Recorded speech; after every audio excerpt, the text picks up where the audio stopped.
যেই পথের কথা সূরা ফাতিহার মধ্যে বলা হয়েছে, ইহদিনা সিরাতাল মুস্তাকিম,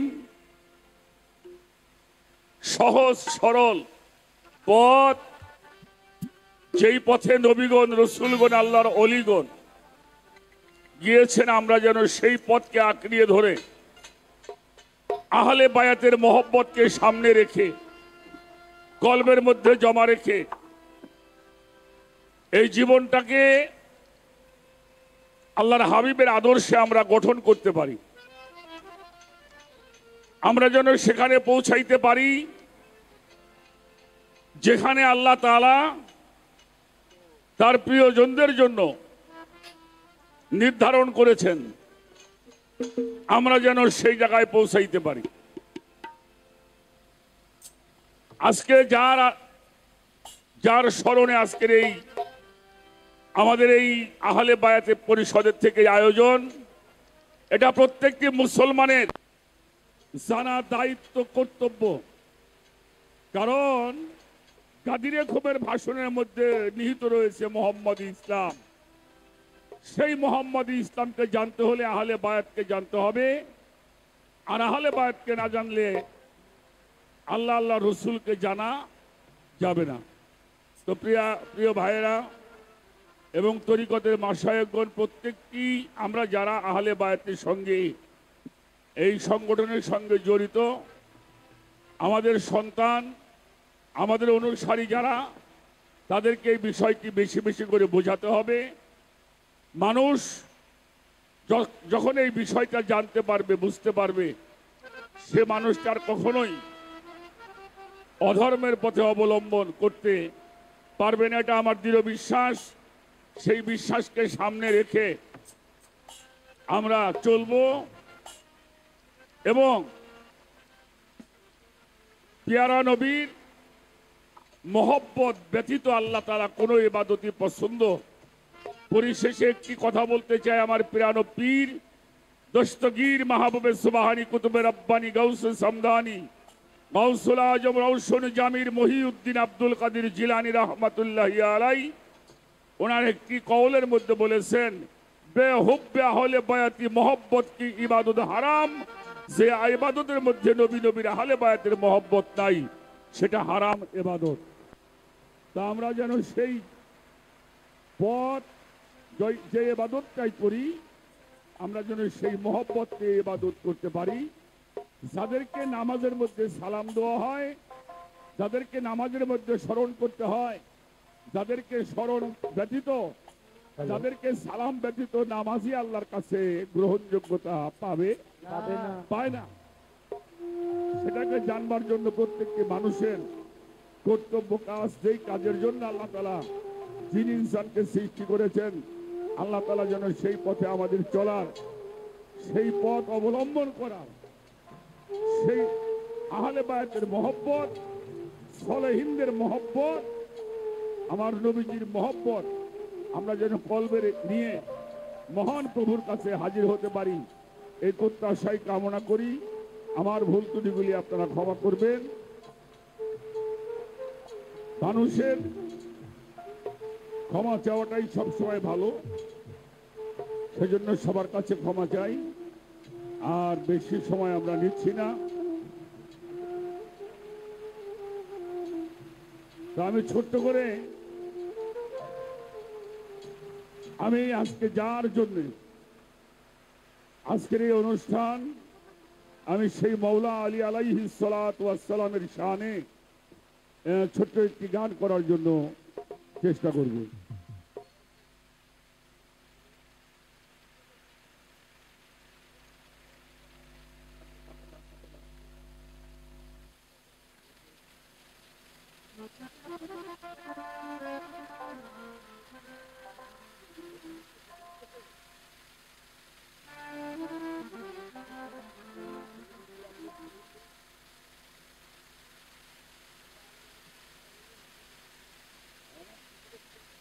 আমাদের ফজলুল সরকার একটা কথা বলছে,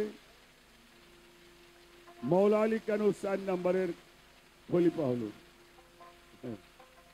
মাওলা আলী কখনোই 4 নম্বরে ছিল না, এখনো নাই। কারণ আলী হলো মুমিনদের মওলা। কার মওলা? মুমিন। হ্যাঁ, মাওলা আলী কার মওলা?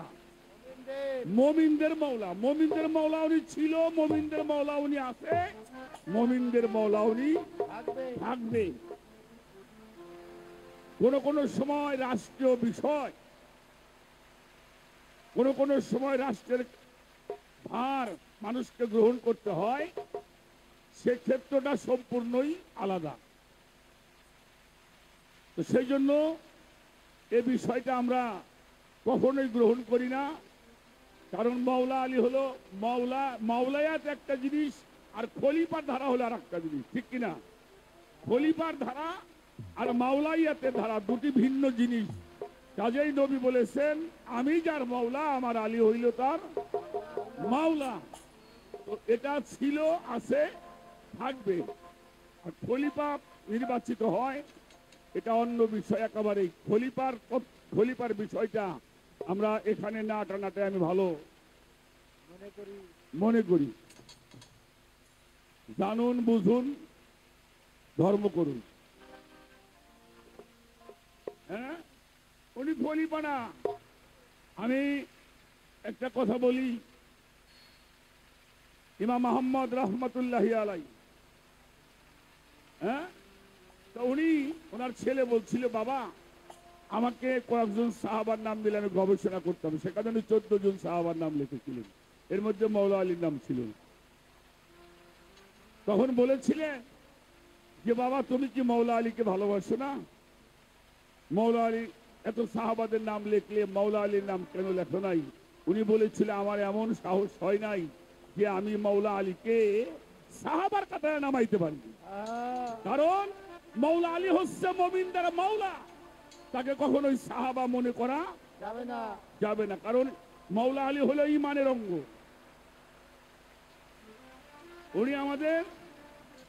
উনি শুধু ঈমানের অঙ্গ না, মাওলা আলী হচ্ছে ইমাম। আমার নবী হচ্ছে আমার ঈমান, আর মাওলা আলী হচ্ছে আমার ইমাম, আর আহলে বায়াত হলো, মুহাব্বত হলো আমার ইবাদত। এই বিষয়টা সবাই মনে রাখবে। তো যাই হোক, এই বিষয় নিয়ে মঞ্চে অনেক কথাবার্তা হয়, তো ভালোই বলেছেন। আমি এই বিষয়টা একটু বলার চেষ্টা করলাম। আমার মন থেকে একটি গান শোনাবো। আলী আলী আলী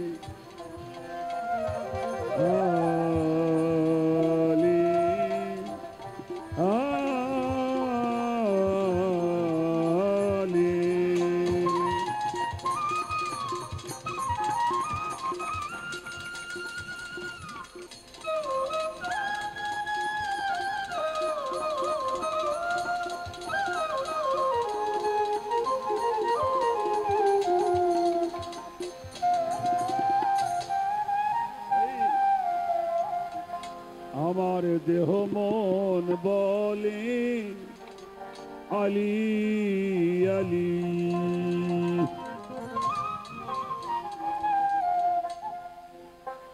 আমার এই দেহ, আমার মন বলে আলী আলী। আমার দুই নয়নে ভাসে আলী, আমার দুই নয়নে ভাসে আলী, দেহ মন বলে আলী আলী, দেহ মন বলে আলী আলী।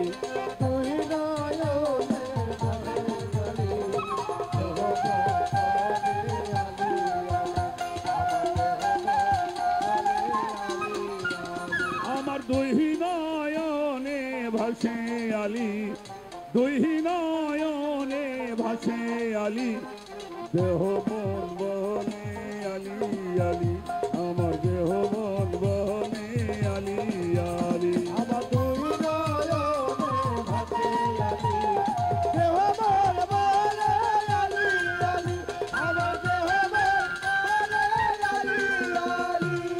আমার নবীর বংশ আলী,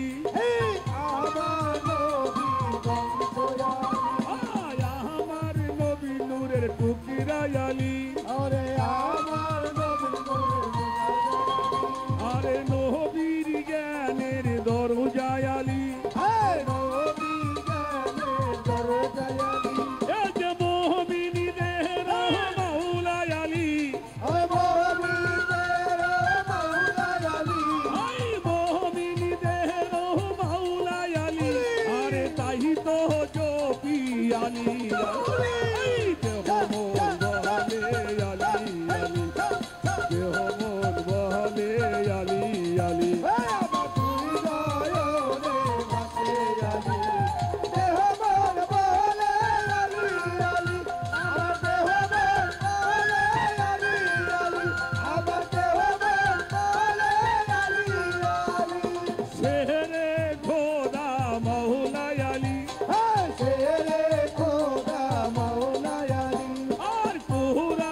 আলী আলী আমার দুই নয়নে ভাসে আলী আমি দেহ মন বলে আলী আলী আমার দেহ মন বলে আলী আলী আমি যার মাওলা বলেছে নবী আমার আলী তার মাওলা বলেছে নবী হয় আমি যার মাওলা বলেছে নবী ওই আমার আলী তার মাওলা বলেছে নবী আরে ওয়াজহুল্লাহ মোর মাওলা আলী আরে ওয়াজহুল্লাহ মোর মাওলা আলী হক হায়দারি আলী আলী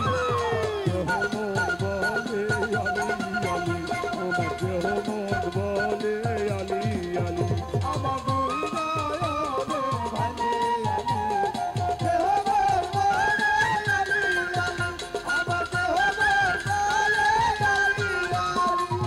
আল্লাহ যে না সহজ উপায় আমার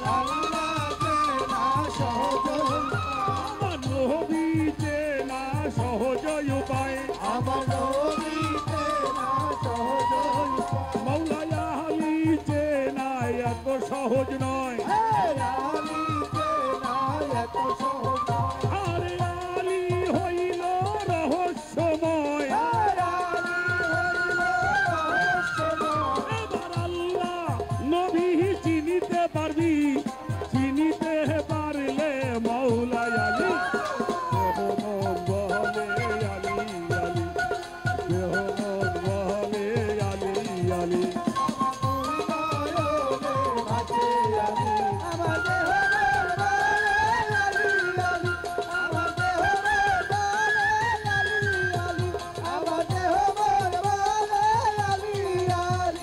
বেলায়েতের বাদশাহ আলী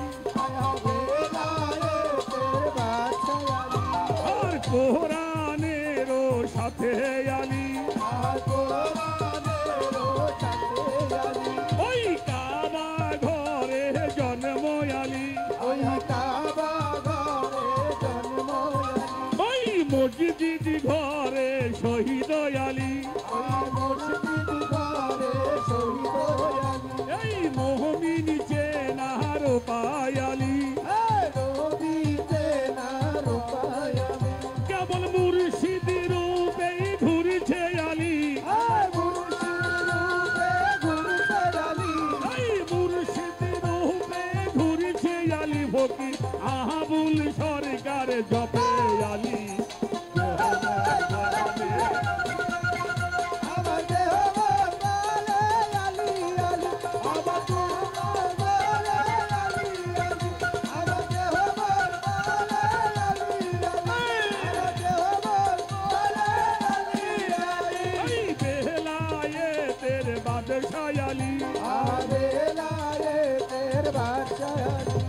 কোরআনেরও সাথে আলী দেখো কাবা ঘরে জন্ম আলী ওই মসজিদ ঘরে শহীদ আলী এই মোহমিন চেনার পায়ালি এবার মুর্শিদ রূপে ঘুরছে আলী ওই মুর্শিদ রূপে ঘুরছে আলী ফকির আহাবুল সরকার জপে আলী দেহ মন বলে আলী আলী আমার দেহ মন ওই আমার দুই নয়নে ভাসে আলী